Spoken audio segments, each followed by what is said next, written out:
I needed that. I won't bother telling you to catch your breath. Whatever brought you galloping back to us, I assume it's urgent. Quite. Without further ado, then. After the successful uprisings in Doma and Alamigo, rebels in several other provinces were inspired to follow suit. Unfortunately, they did not fare quite so well. The Dalmascans paid the heaviest price. For their defiance, the Emperor made a show of razing their capital to the ground, prompting many of their neighbors to abandon thoughts of resistance.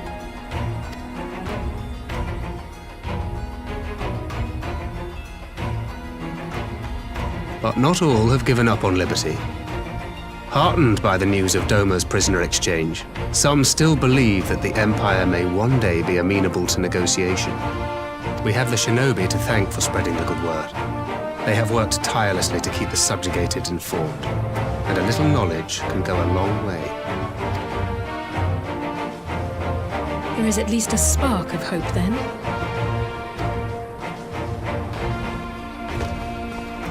A spark in want of kindling, yes. The Alliance has already begun supplying materiel to resistance movements abroad, many of whom would otherwise struggle to continue the fight. The support effort has been led by the Sultana and the Elder Seedseer, who have both seen enough Alamegan refugees to know the consequences of oppression. And for their troubles, they have quickly earned a reputation as folk heroes in certain corners of the Empire. That is all for the provinces. As for the Garlean motherland itself, our friends the Populares have suffered something of a setback, I regret to say. Talk is rife that Doma has summoned a primal, and the Empire's more liberal voices are being drowned out in the fearful clamor for retribution. And who do they think orchestrated this summoning? Oh, any but those truly responsible. Zenos has seen to that. Speaking of whom, the Crown Prince is recovering remarkably well. Well enough, in fact, to enable him to personally tour the provinces, putting the fear of the Emperor into the hearts of any would-be dissidents. He walks in plain sight, and none suspect him. Then it's as we feared. Yes, and Ascian wears his skin.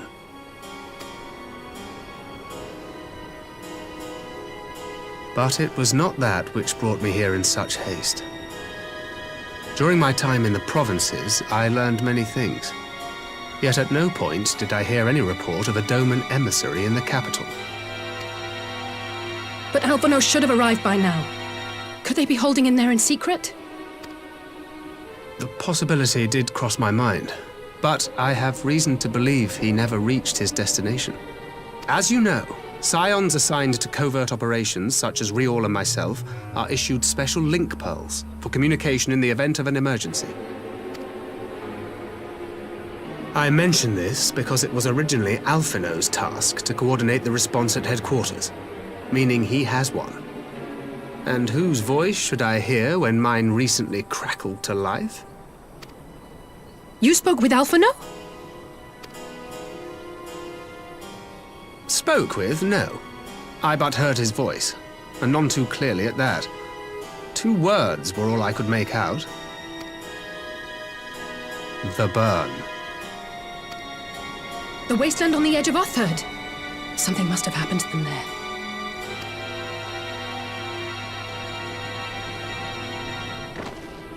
There's no time to waste. We must make for the burn at once. I had a feeling you might say that. And? I can't very well sit around here drinking tea if Alphino's in trouble. You said yourself that this link pill was only to be used in emergencies. So I'm going, and that's the end of it.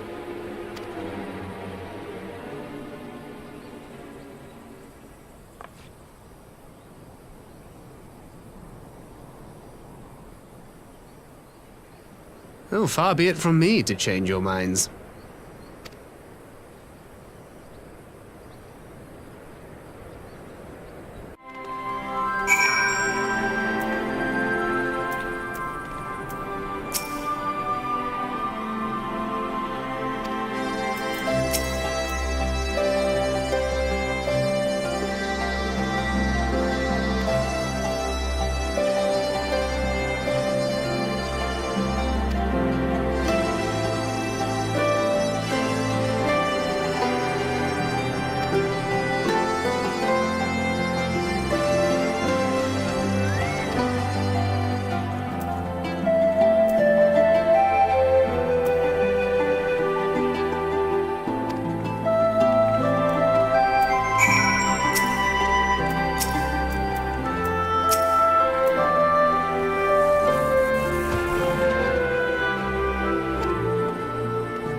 Make ready, friends!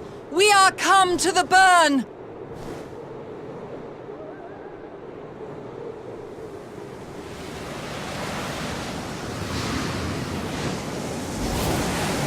Everyone, land where you can!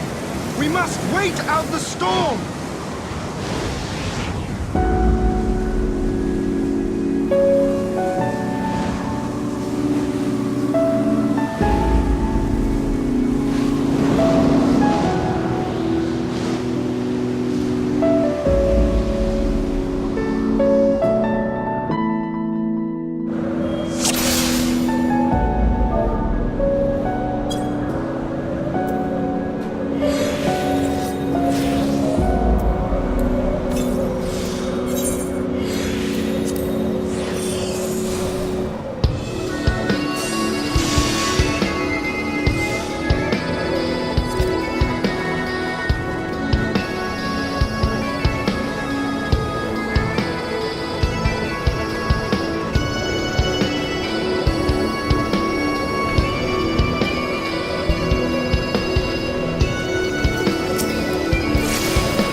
There you are. Between contending with bloodthirsty beasts and sand in my every conceivable place, I had begun to despair of finding you again. Do you recognize the crashed ship over yonder? Mistress Alize and I briefly inspected it. It is the vessel that bore Master Alphino away. But there was no sign of him, nor of Maxima and his people.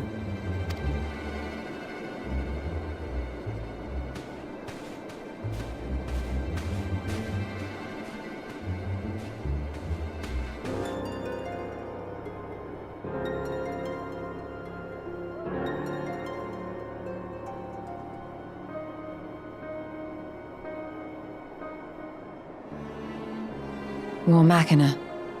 It would seem they were involved in a struggle.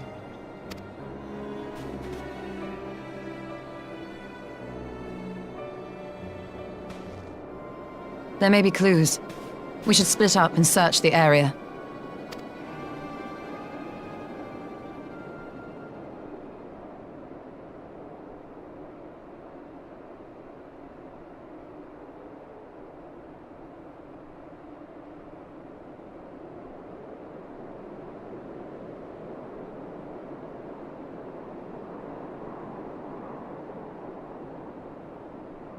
These were no ordinary soldiers. Over here!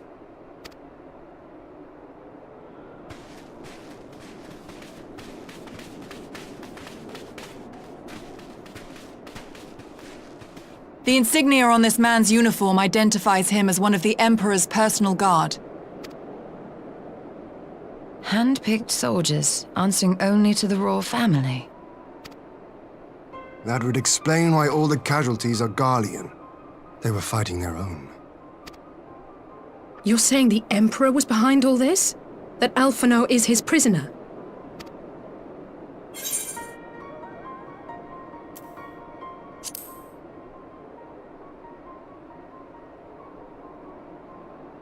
Aye, we must not jump to conclusions. Besides, Alphino is more than capable of looking after himself, is he not?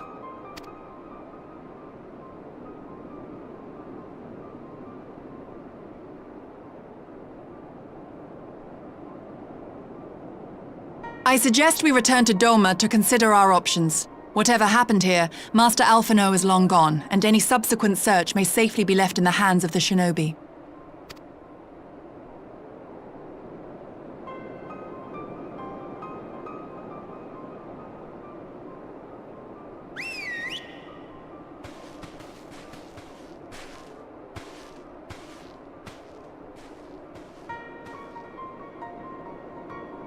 Where in the world are you, brother? If you die on me, I will never let you hear the end of it.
Lise!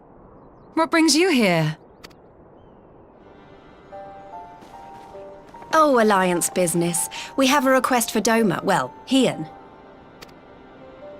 But that can wait. They told me you were out searching for Alphino. Did you manage to pick up his trail?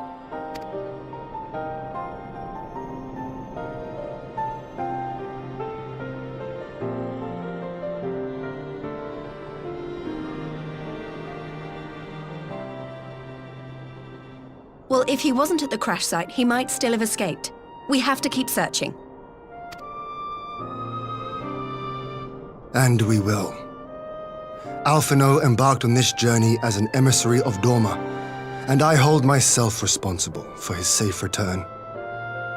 I will have our shinobi in the provinces search for him as a matter of urgency. Chin up, Alize. You'll get to admonish your brother for his recklessness yet.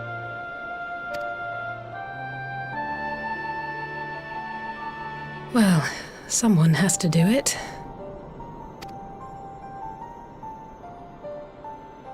I'm sure he's going to be fine.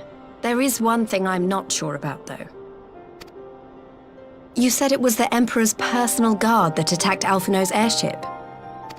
But the Popularis would never have been able to arrange the prisoner exchange without Varys' blessing.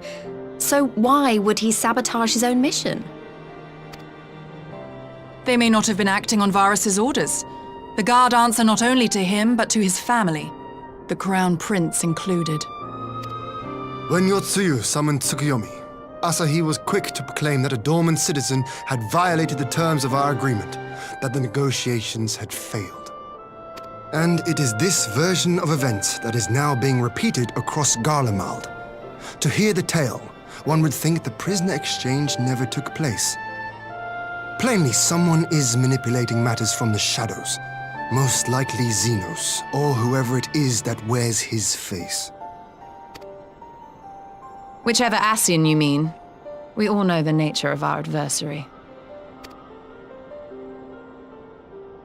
The servants of chaos are true to their name. Their meddling has cost Doma a chance at peace. Whoever it was that loosed his personal guard, the Emperor cannot be ignorant of these developments. We must proceed on the assumption that our treaty is indeed in tatters.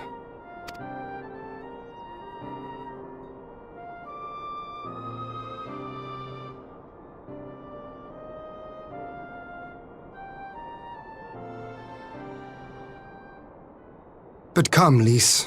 You have journeyed far. Let me hear your petition. Right. So the big news is that Alamigo has agreed to join the Eorzean Alliance. To make it official and discuss where we all go from here, the leaders of the 5 nations are planning to hold a meeting, and we were hoping you might come too. We've already seen what we can achieve when we work together, and the Alliance hopes to work even more closely in future. They think it's our best hope of keeping the Garleans in check, and I agree.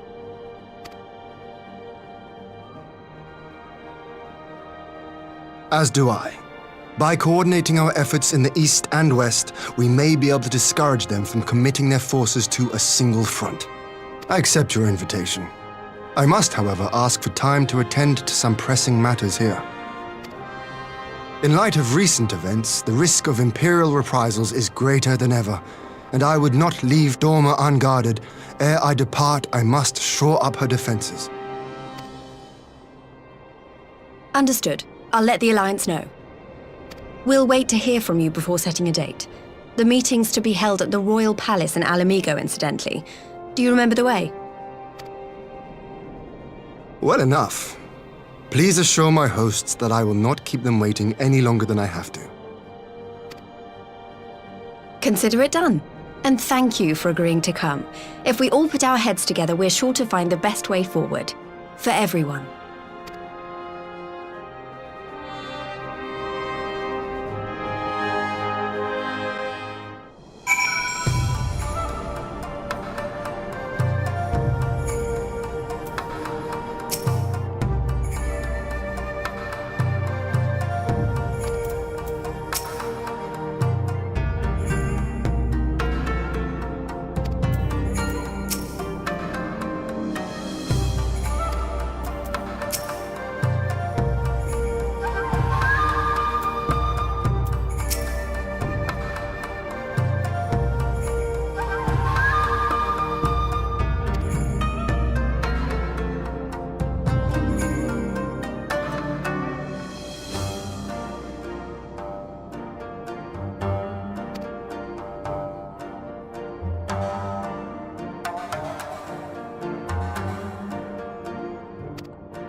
If we are to ready ourselves for invasion, we shall need manpower, provisions, and time, all of which are in notably short supply.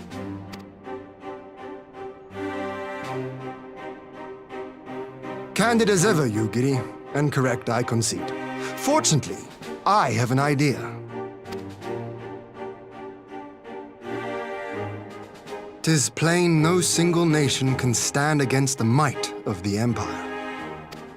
And it was only with the aid of others that Dorma succeeded in winning her freedom. So, I mean to take a leaf out of our Eorzean friends' book and form an alliance of our own. In addition to those with whom we already share an understanding, I would reach out to Hingashi and Suinosato, and further afield to the myriad peoples of Nangsha and Dalmasca. I am under no illusion. Not all will answer the call. Yet disparate though we may be, we are united in our desire for freedom. If our neighbors could be made to see what is at stake, Ascian machinations and all, cooperation need not be so far-fetched a notion. It may even seem practical.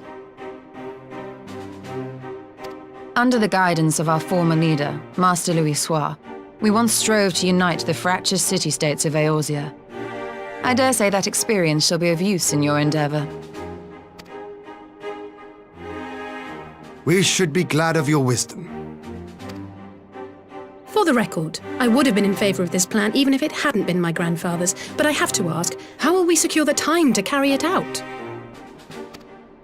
Not that anyone has forgotten, but the Garleans have airships. Lots and lots of airships. Should they catch wind of our plan, they could send an armada to overwhelm us before our alliance had even begun to take shape. Not if we deny them access to the skies.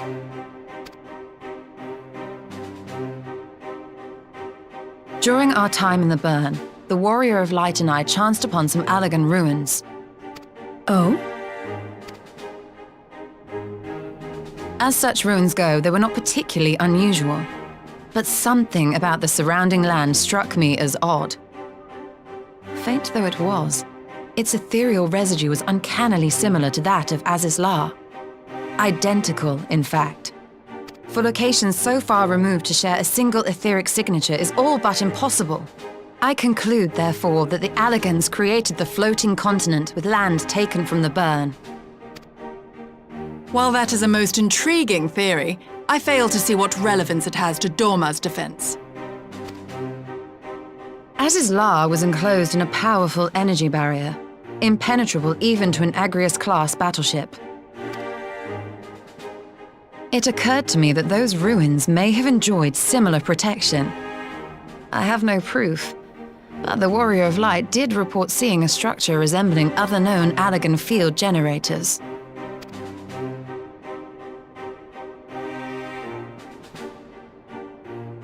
All right. But even if we could put up such an energy barrier, it surely wouldn't extend beyond the limits of the Burn. So what's to stop the Garleans flying around it?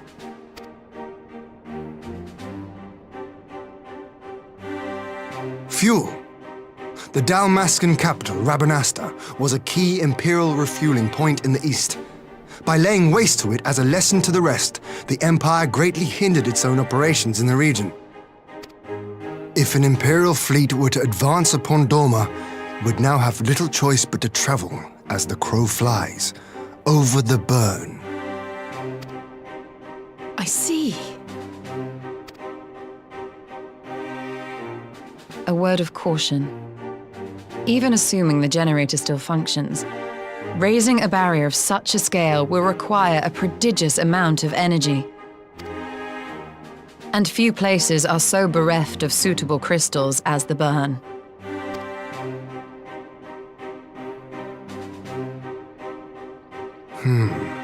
A source of energy. Tell me, did the Allagans make a habit of launching things into the sky? Curious question. Besides Azizlar, I know of only one other notable instance. The Red Moon Dalamud, whose fall triggered the calamity. Just the two occasions, you say? Then I believe I may have a solution to our energy problem. You do? I may. To find out for sure, we would need to visit the Azim Steppe. Which would, I now see, present the perfect opportunity to discuss an alliance with the Zelos tribes. How very neat. What say you then? Shall we see whither this road leads?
I will never tire of this vista.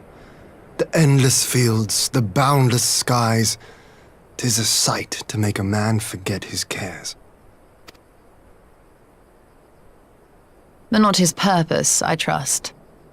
Might this be a fitting moment to tell us what we are doing here?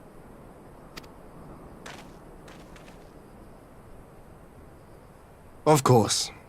During my time with the mole, I learned some few myths of this land. One goes thus. In the distant past, when all seemed doomed, a wayfaring soul came unto the steppe. Venturing into the northern crag, he received of Nama a sliver of her essence, a shard of the shining moon, and with it clove the tainted land from the earth. The end thus averted, to these fields did the wayfaring soul return, and venturing once more into the northern crag, he buried the shard, and made unto the heavens an offering of blood. A tainted land cloven from the earth and an offering of blood to the heavens. Azizlar and Dalamud. That was my thinking, yes. And you believe that yonder mountains hide an artifact possessed of sufficient power to raise Azizlar up to the heavens? I suppose that might suffice. Worth a closer look, would you say? I would.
Such an abundance of ether. Are we in luck? We are.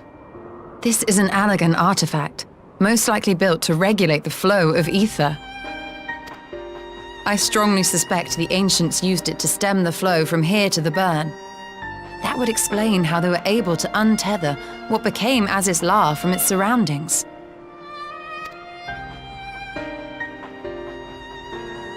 But were we to throw open the floodgates, the resultant deluge would surely be sufficient to raise our wall. And in restoring the flow, we may also restore life to the wasteland.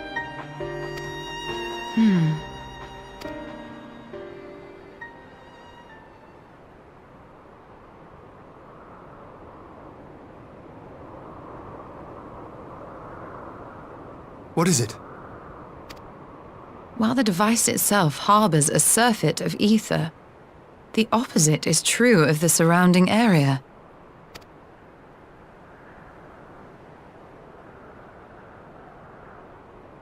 An effect of regulation, perhaps.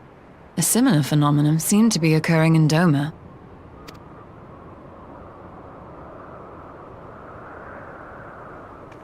Whatever the explanation, the answer will not reveal itself here. We have seen what we needed to see. Let us return to Mol Ilo.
spot shall serve as well as any. I shall enjoy this Hahn. Is this truly necessary? Have you no peaceable way of making decisions? Speak not of peace. You stand before proud warriors of the Dathal. In the heat of battle do our souls burn brightest. We lay low the strong that we may rise higher. That is our way, the way of might. There is no other. Oh, they do not want for conviction.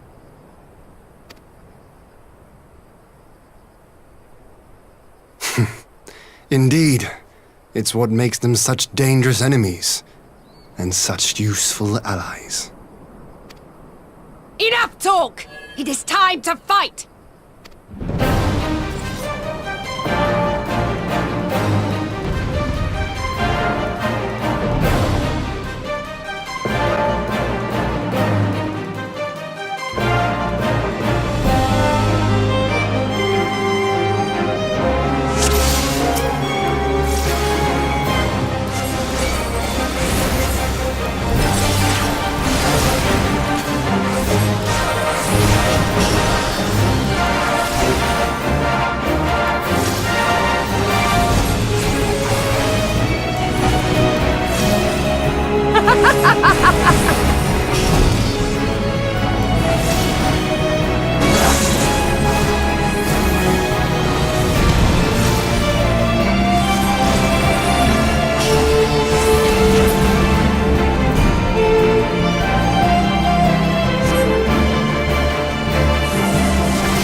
To our souls sing!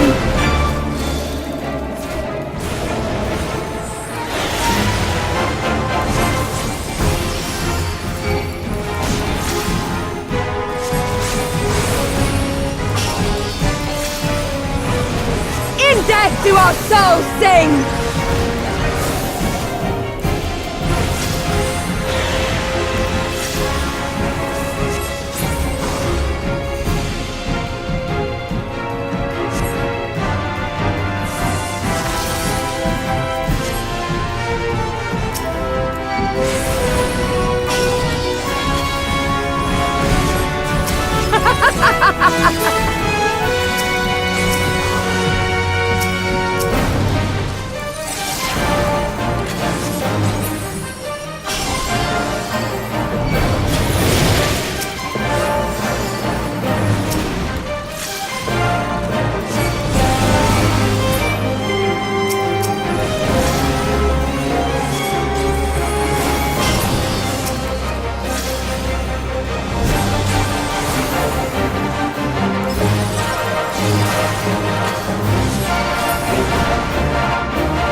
seldom has my soul burned so!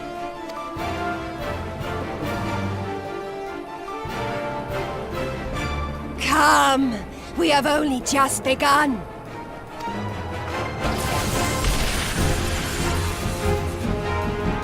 Enough! You were not granted leave to set the steppe ablaze. Well, well, the sun has come out to play. Be gone, Moonstruck Coroneer! I am busy! Fool of a Dothal! Have you forgotten the face of your master already? The sun will never set! From his seat on high, he reigns over all, now and forever.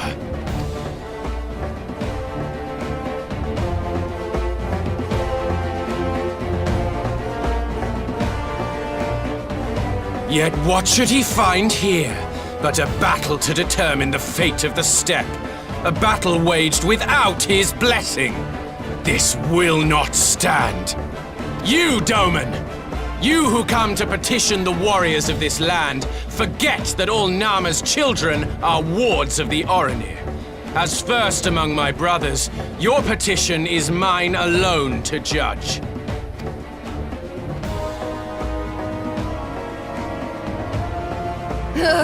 These words are as wind from a horse's backside. Plentiful, but your axe sings more sweetly. Let her speak for you.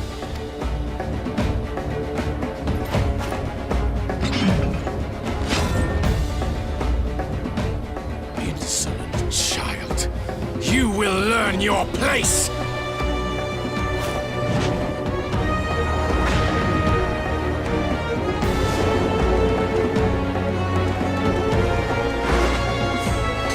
Forgive me, Brother Magni, but we have an arrangement with the Dothal. We will not abide any interruptions. So be it. The sun will pass judgment on all. Didakul, join me.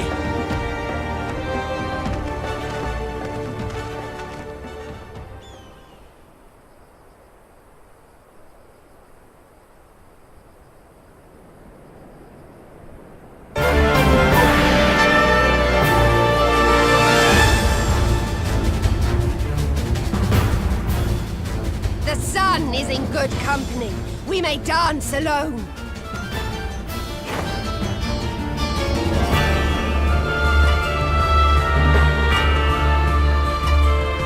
Beg not for mercy, for you will have none. Bear witness to the power and the glory of Azim!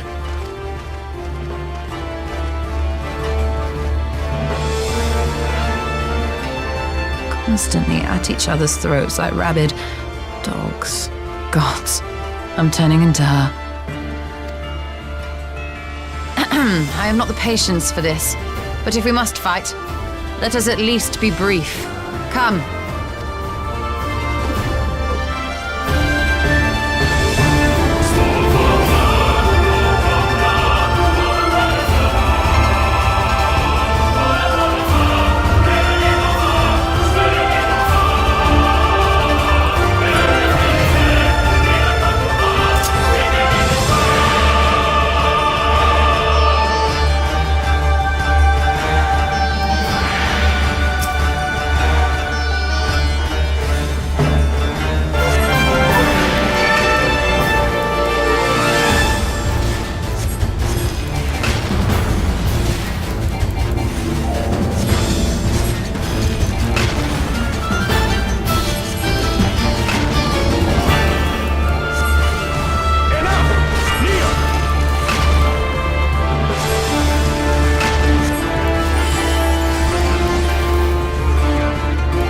Or die!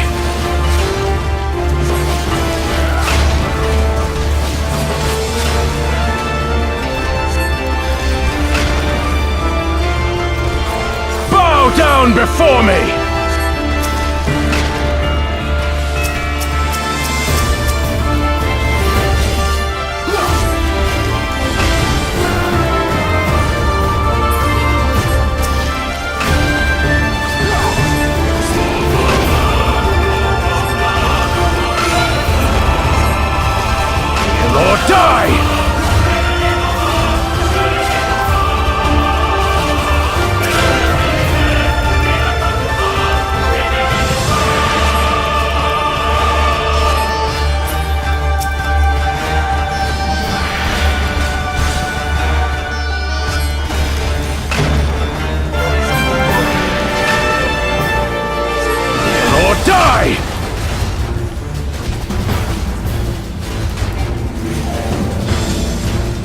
Mark well and learn!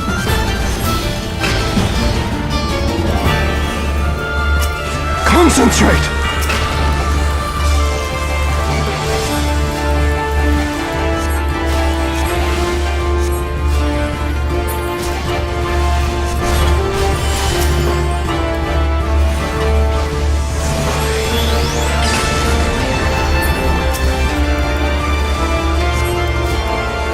Kneel or die!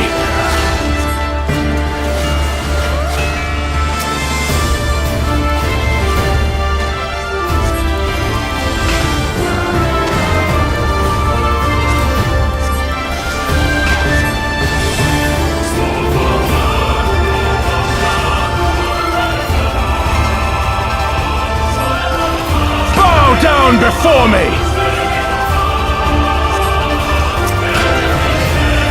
Mark well and learn!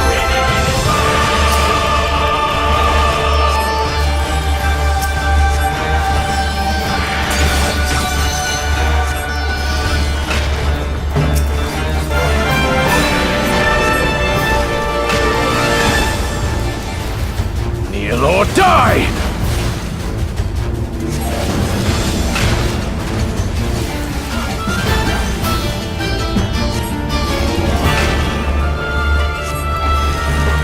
Bow down before me!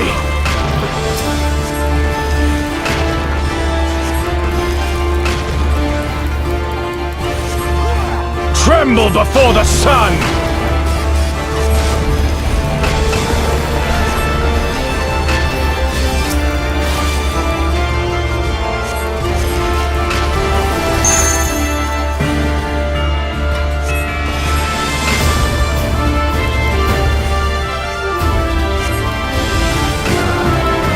Let us be about it!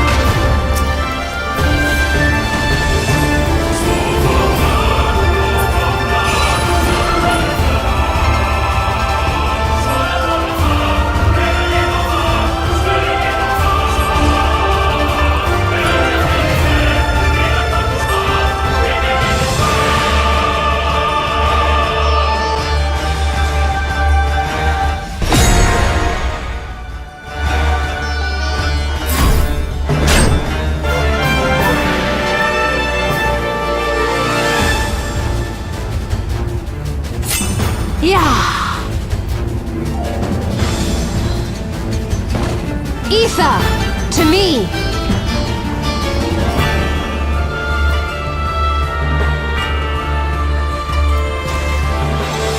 Have at you!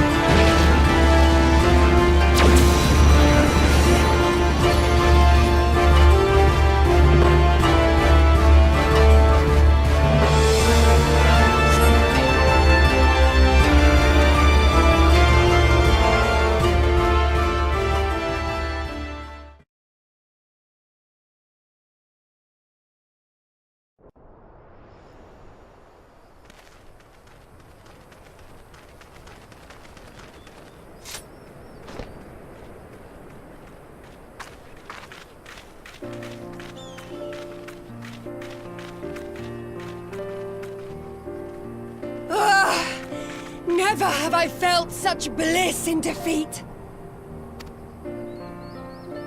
'Twas a battle to burn soul and flesh to ash. We Dothal will lend you our strength as promised. Narma's power is yours to wield.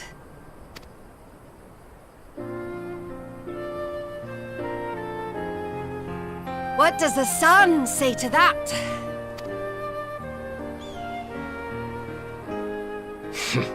The sun is not driven by base motives such as yours. But they have been judged and found worthy.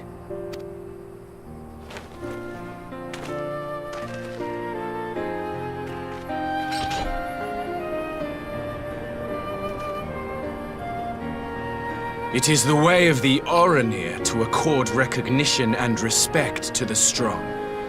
You have made sufficient proof of your strength. The sun shall answer your call. You have our thanks. We are glad to call you allies.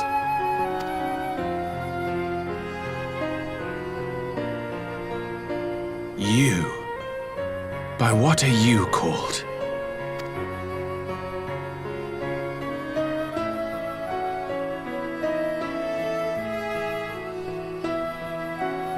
You stole her. Why?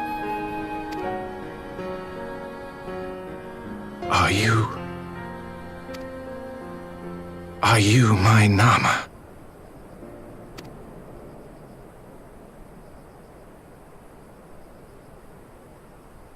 I beg your pardon?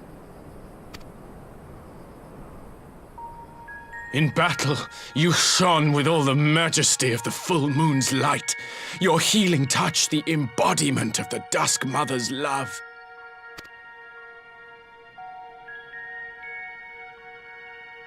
Long had I wondered if my Nama might not be a woman of the steppe. Beholding you, I am all but certain.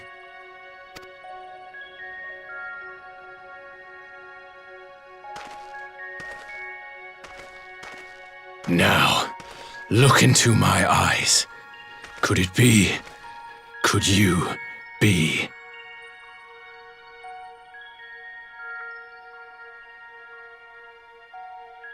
I am. Not interested, little son. Try again when you've become a man. Little?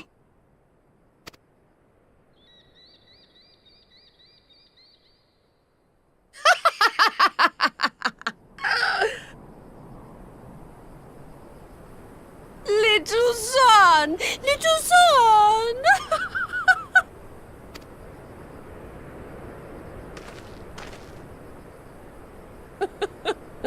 Does it pain you, little son? Crave you salve to soothe the ache? Fire to sear the wound in your heart?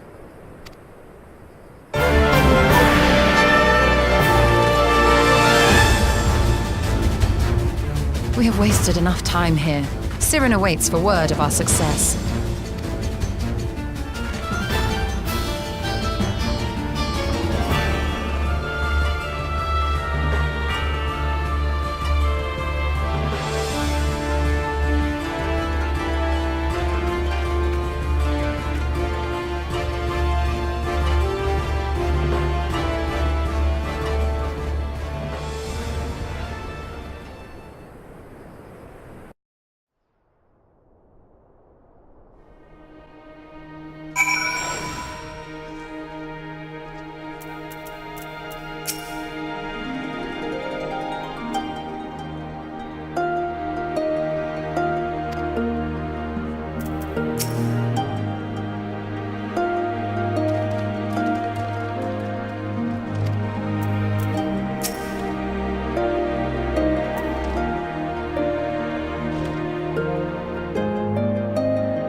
Did it work?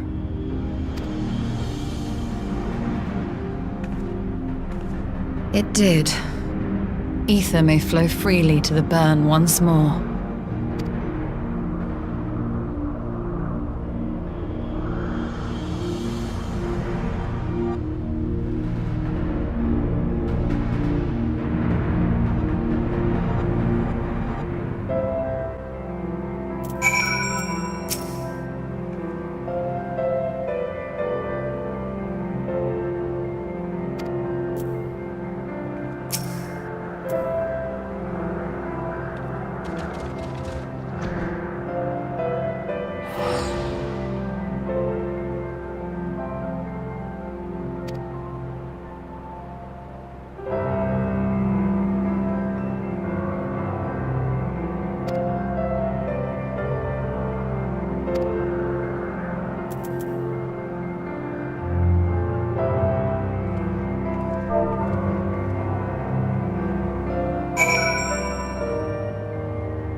Mistress Lys, Commander Aldin, it gives me great pleasure to formally welcome the city-state of Alamigo to the Eorzean Alliance. The pleasure is ours, Your Grace. I know I speak for all Alamegans when I say that we are glad of this chance to stand with our comrades of the Alliance. And we, for our part, are glad indeed to be able to welcome friends both old and new. Lord Hien of Doma, at your service. Pray, accept my heartfelt thanks for your generous invitation. Nay, 'tis we who must thank you for journeying so far. And 'twould be remiss of me not to acknowledge the part the Scions of the Seventh Dawn have played in bringing all of us together. In times of great unrest, you and yours have been our constant companions, without whom we would not be here. With apologies to Lord Hien and Mistress Alize, it occurs to me that we have not gathered in this way since that fateful day in Uldar. The day I lost my arm and my freedom. As I lay in my cell, never did I dream that I would one day be given the chance to represent my homeland at this council. I would not even be alive had you not plucked me from the jaws of death. You, Yugiri, and Alphino. Would that the lad could be with us.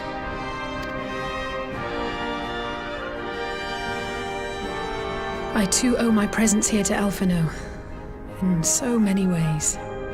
Until such time as he returns, I mean to carry on his good work as best I can.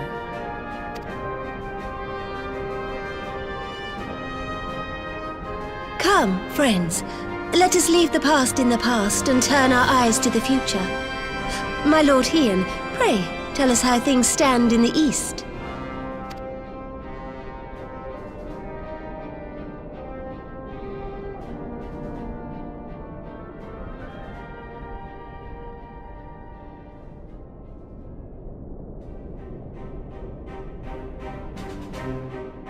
Having heard the rumors of dissent in Garlemald, I dared to dream of a peaceable solution. The Empire will not so easily change its ways. If the Garleans have a mind to take back Doma and Alamigo, we'll be hard-pressed to stop them, even with the might of 6 nations. But while we lack the strength to fight the tide, a course may yet present itself, if we read the winds aright. The winds suggest but one course to me. One which leads from the sea unto the river and thence to the source of all our woes. The Ascians. Indeed. All here have felt their blighted touch. It was the bringers of chaos who nurtured the Archbishop's tyrannical ambitions. They who bestowed upon him the secrets of summoning, as they have so many others before and since. And while they remain, we shall know no peace. Our objective is clear. The question is how to achieve it. That our enemy parades about in Zenos' skin poses problems in itself, but ere we get to them, how are we to infiltrate the Empire and get close enough to strike?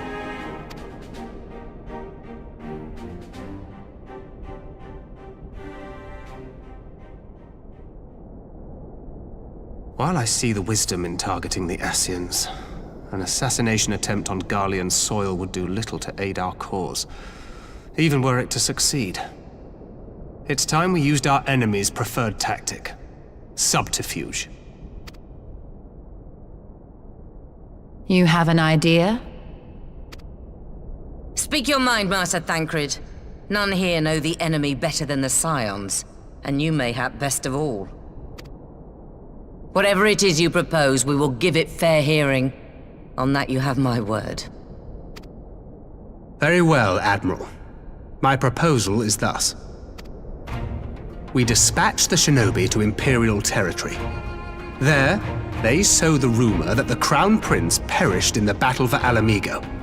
and that the man parading around is in fact a corpse inhabited by a servant of darkness.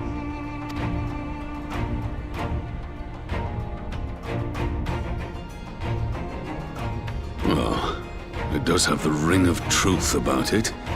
And were the Garleans to learn that their future ruler is a puppet, the Empire would be shaken to the core. But at the risk of sounding stupid, would they actually believe such an unlikely story? I didn't. Ordinarily not. But prior to his miraculous recovery, rumors of Zenos' death had already begun to circulate around the Empire. Ultimately, however, what the masses believe is not our chief concern. Our true objective is to create an opening for rival factions within Garlemald to exploit. Just as a war of succession erupted in the wake of Emperor Solus's death. A war which raged until but recently, plunging the Imperial house into disarray as nephew and uncle grappled for the throne. It is no coincidence that one of Varus's first acts as Emperor was to name Zenos heir apparent, family feuds being so tiresome when armies are involved. Not all welcomed his choice of successor, however. There is no shortage of individuals who aspire to the throne, who would jump at any chance to seize power.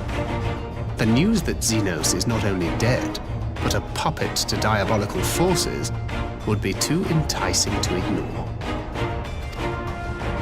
The Empire would not be quick to recover from a second war of succession. I am no stranger to infiltrating Imperial territory. With a team of operatives gathered from among the Alliance's finest, the plan should have a reasonable chance of success. Doma already has shinobi in place throughout the provinces. We stand ready to act, and act we must. What say you all?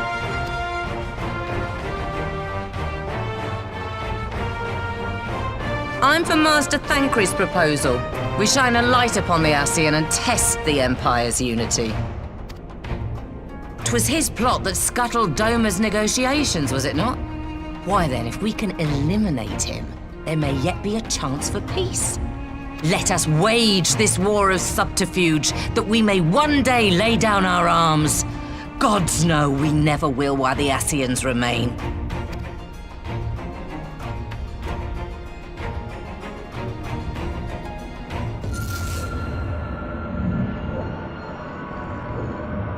That way. Sorrow.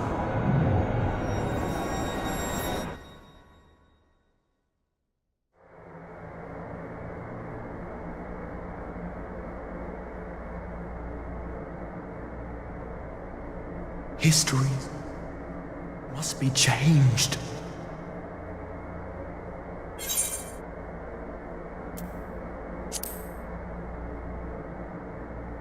Ahead looms a calamity.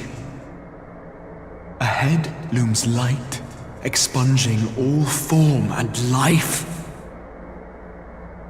Twin dooms only you can forestall. Only you. What's the matter?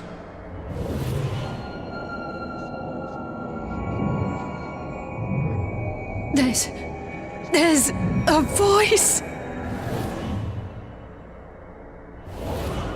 Spies in our midst? Nay, I sense no such presence. Let expanse contract, eon become instant. Throw wide the gates that we may pass.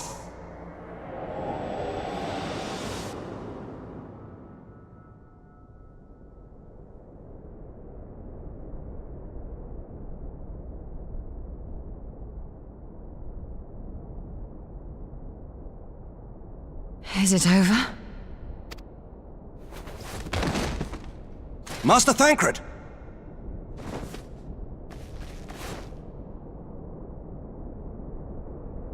12 for Fend. Bear him to a private chamber. Have every healer make ready. Swiftly!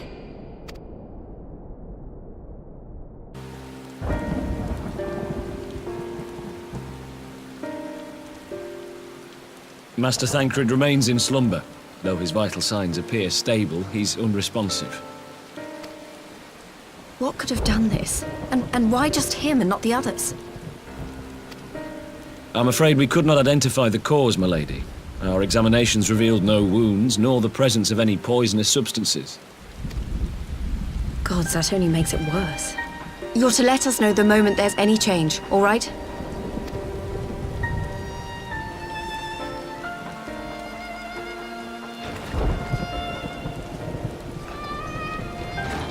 Thank you for coming. Knowing Thancred, he would apologize for being otherwise engaged at so crucial a juncture. In gifting us a course of action, Thancred sowed the seed of all that is to follow. We have but to nurture it as best we can. To him, I would say, rest easy, that he may wake to enjoy the fruits of our labors. Now, the matter of the mysterious voice must not be forgotten. Will you tell me exactly what happened? Alizé and I heard a voice in the moments before Thancred collapsed. It was accompanied by a severe headache, as if something were clutching at our minds. Did you experience the same thing?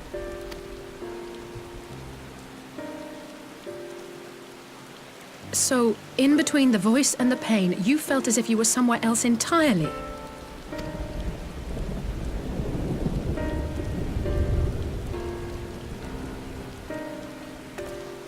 Your testimony confirms my suspicion.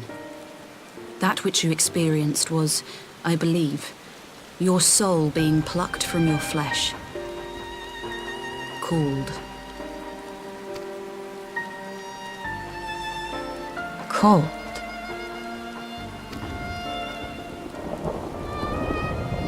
I myself examined Thancred.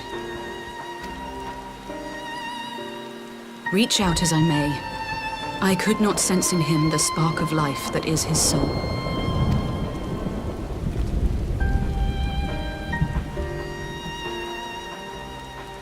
That Thancred alone was stricken so is likely due to his heightened sensitivity to the effects of Aether, a consequence of his prior possession by the Ascian, La Hebrea.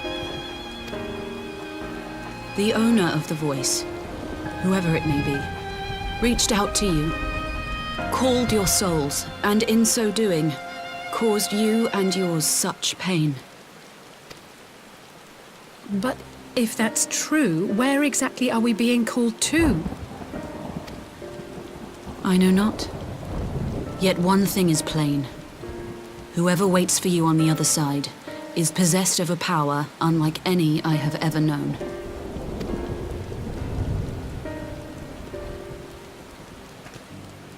Forgive us, Lys, but may we leave Thancred in your care for a time? As if you had to ask.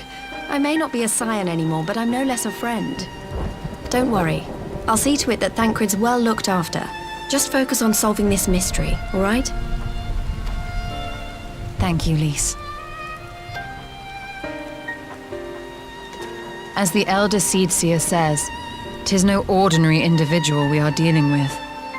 Nor can we discount the possibility of Ascian involvement.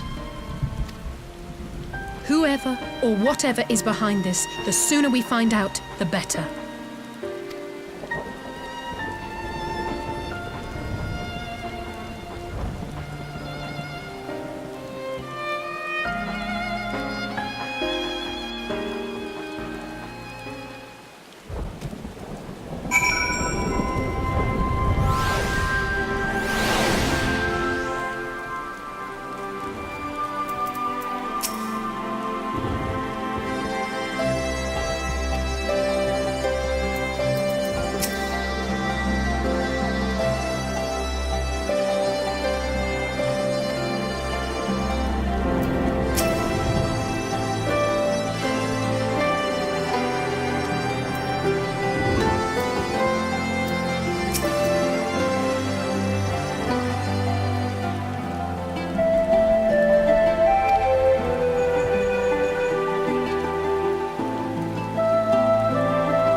Orianger!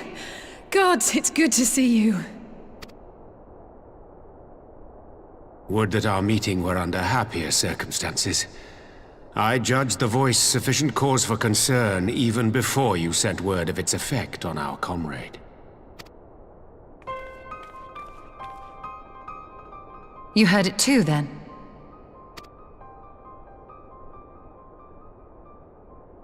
Aye. And all but certainly at the selfsame instant. Alas, pained as I was, I could make little sense of what few words did then reach mine ears.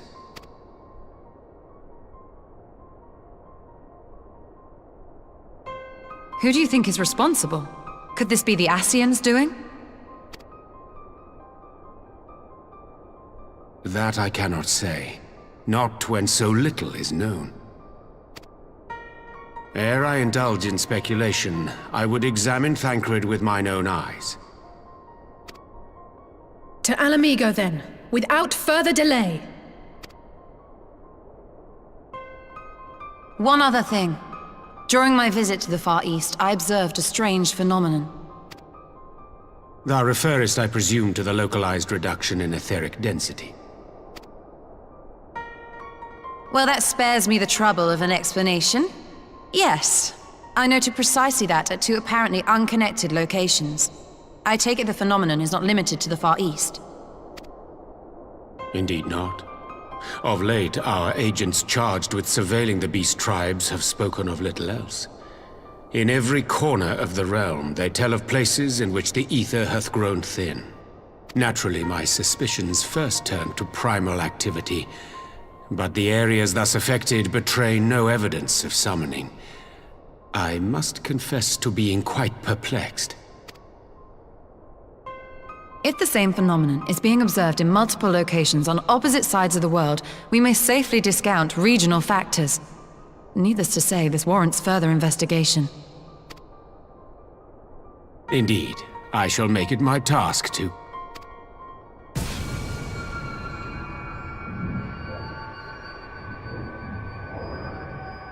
The voice. It calleth to me once more.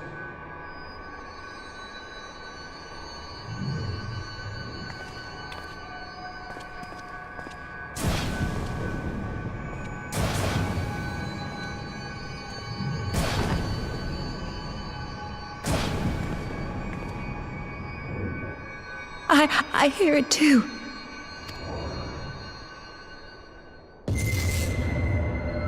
Only you. Only you. No! Ishtola! Orianger! Throw wide the gates.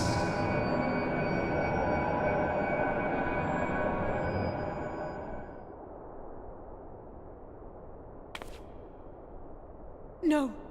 No, this can't be happening!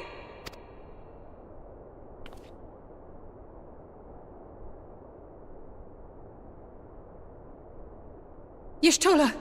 Orianger! Open your eyes!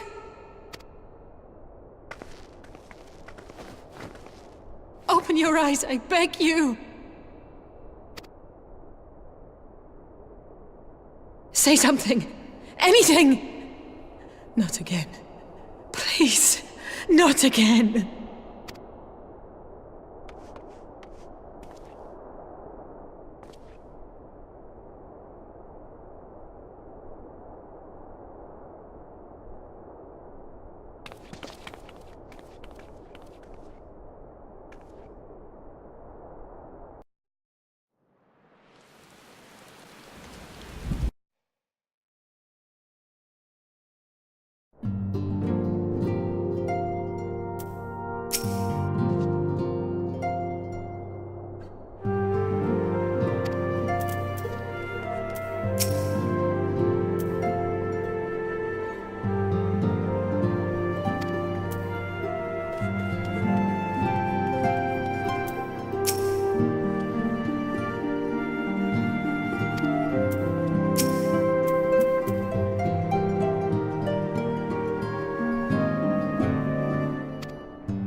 Here he is, my lady.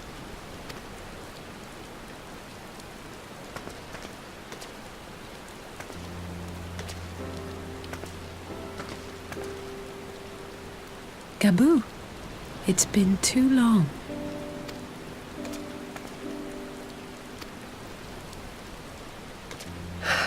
I'm afraid there's been no change. If he can see or hear us, he has given no sign. I see. You're still fighting. I'm proud of you.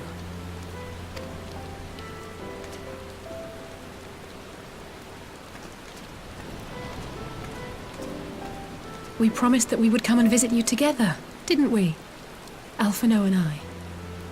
I'm sorry that we haven't managed that yet. You know, with the three of us like this, does it not remind you of that night? Of the stars beyond count twinkling in the heavens? I was feeling pretty low back then. Powerless. But I knew that my brother was close by if I needed him, and that the others would be waiting for me back at the Rising Stones. Not like now.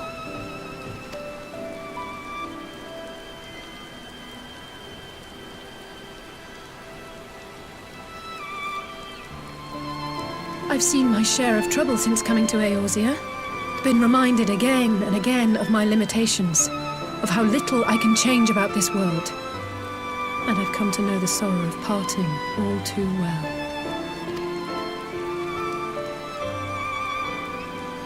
But to have the people I hold dear struck down before my eyes, and be powerless to help them, that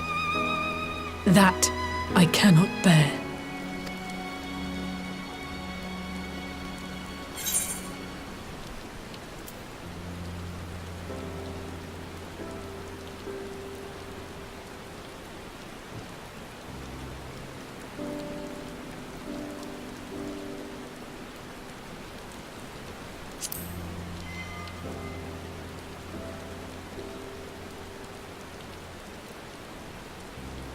And for that, I am grateful. I don't know what I would do without you.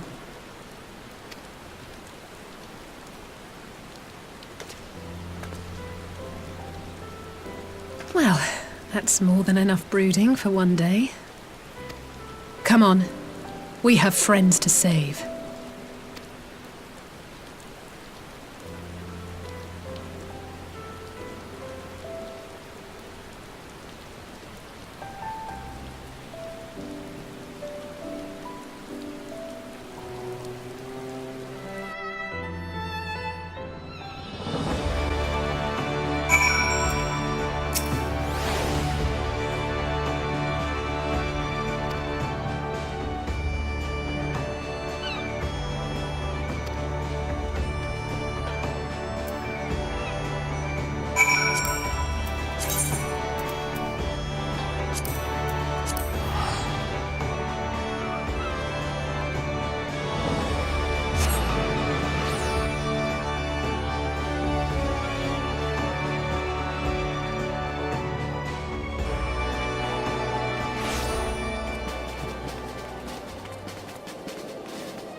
The populares no longer present an obstacle. Now is the time to bring the Empire's might to bear. A word from your radiance is all it takes. But one word, and the Imperial army will fall upon Alamigo as a pack of bloodthirsty wolves and tear that feeble nation apart.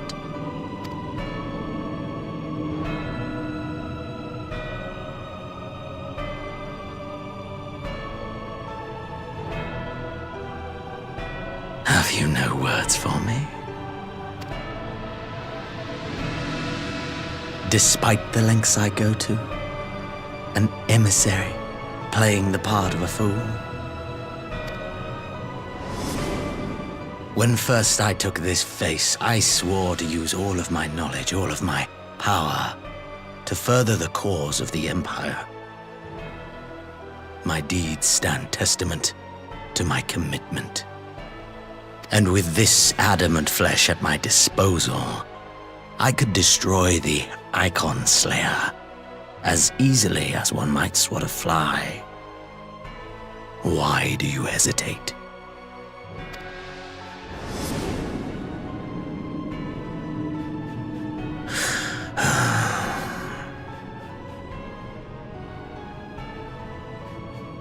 Our enemy is resourceful. Though victory is certain now, it will not remain so indefinitely. Deliberate if you must, but be quick about it. We'll speak again when you have unburdened yourself of doubt. Until then, I take my leave, Father.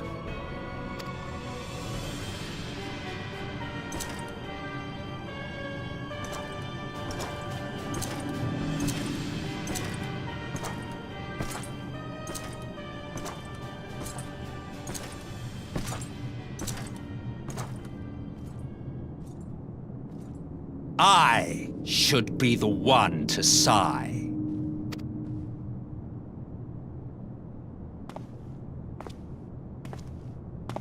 I played my part to perfection. I had earned my rest, and then, thanks to La Habrea's crowning act of idiocy, our favorite emissary sees fit to summon me back. Elidibus was ever a warrior. A most tiresome trait, would you not agree?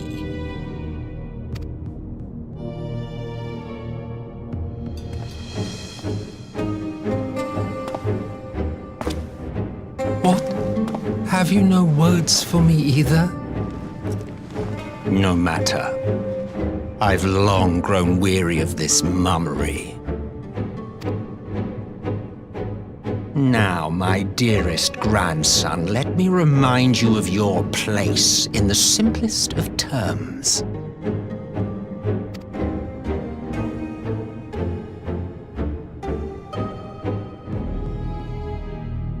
You do not make judgments, you administer them. Swiftly and to the letter.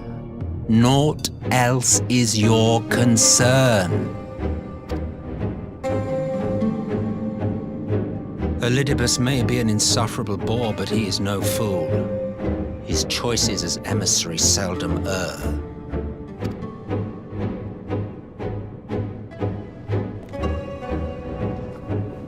If aught threatens the balance twixt light and dark, it falls to you to remove it.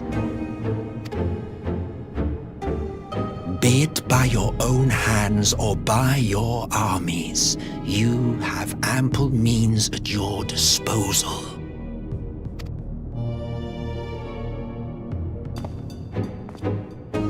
That is why this empire exists, why I built it. Oh dear, have I touched a nerve? You always were an easy one to read. I pity you, I do. As they say, ignorance is bliss.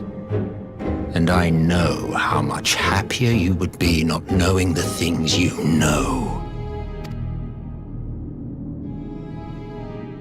The founding father was an Ascian, and he created the Empire solely for the purpose of sowing the seeds of chaos.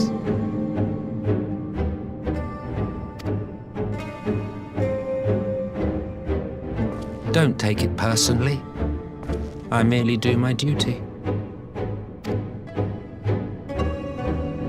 To bring about a calamity requires no small amount of power, and there is no surer way to obtain such power than by collecting powerful pawns.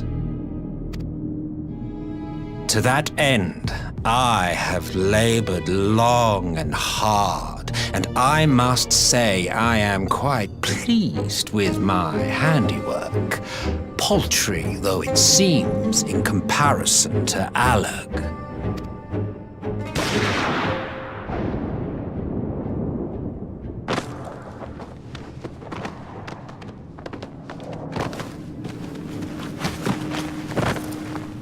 You fiends are overfond of your own voices.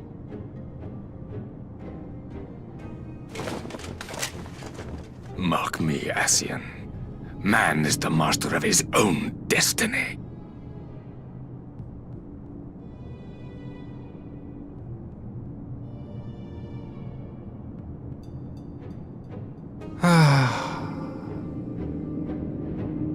Such a waste of time and energy, both yours and mine.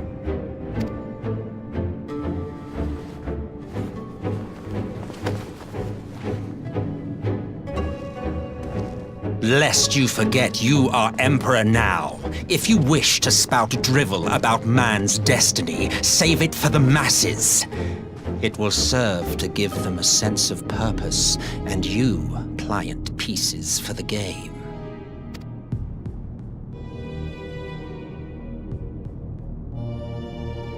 Oh, do stop sulking, boy. You of all people should understand. Ours is a struggle to restore both mankind and the world to their rightful state. Viewed thus, our goals are one and the same.